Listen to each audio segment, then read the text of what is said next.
Pakistan cricket board نے اتوار کو سے ملکی ٹی20 سیریز اور ایشیا کپ کے لیے پاکستان کے 17 رکنی اسکواڈ کا اعلان کر دیا۔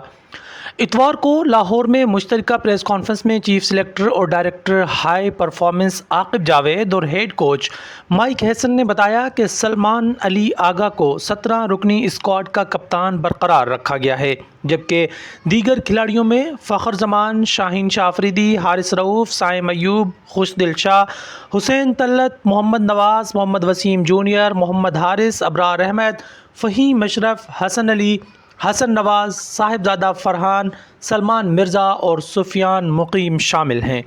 پاکستان، افغانستان اور متحدہ عرب امارات کی سے ملکی سیریز 29 اگست سے 7 ستمبر تک شارجہ میں ہوگی، جبکہ ایشیا کپ 9 سے 28 ستمبر تک ابوظہبی اور دبئی میں ہوگا۔ چیف سلیکٹر عاقب جاوید کا کہنا تھا کہ یہ ایک جیسا گروپ ہے جو کھیل رہا ہے۔ امید ہے کہ یہ کھلاڑی جو چل رہے ہیں وہ آگے بھی اچھا کھیلیں گے۔ انہوں نے مزید کہا کہ سائم، صاحبزادہ اور فخر زمان اچھا کھیل رہے ہیں، ان پر کسی کو شک نہیں ہونا چاہیے۔ چیف سلیکٹر کے مطابق کسی کھلاڑی کی فارم کو 3 میچز کی فارم پر جانچنا سخت فیصلہ ہے۔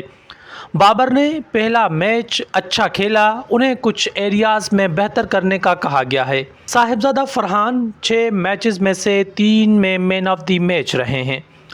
عاقب جاوید نے مزید کہا کہ بابر اعظم اور محمد رضوان اس سے پہلے 3 سیریز میں نہیں تھے۔ وہ دیگر کی طرح کھیلیں گے تو ضرور ٹی20 کھیلیں گے، ان کے ساتھ کسی کو پرابلم نہیں، لیکن اس وقت ہمارے پاس آپشنز اچھے ہیں۔ مزید اس طرح کی ویڈیوز کے لیے ہمارے یوٹیوب چینل کو سبسکرائب کریں اور بیل آئیکن کو ضرور پریس کریں۔ ساتھ ہی انہوں نے کہا کہ سائم، فخر اور صاحبزادہ فرحان ہی ٹاپ آرڈر میں تھے۔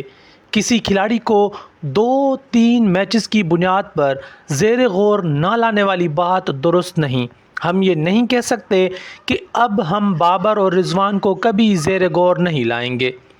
عاقب جاوید کا مزید کہنا تھا کہ ابھی سینئر کھلاڑیوں کے پاس بگ بیش کا موقع ہے، جو اچھا پرفارم کریں گے وہی ٹیم میں آئیں گے۔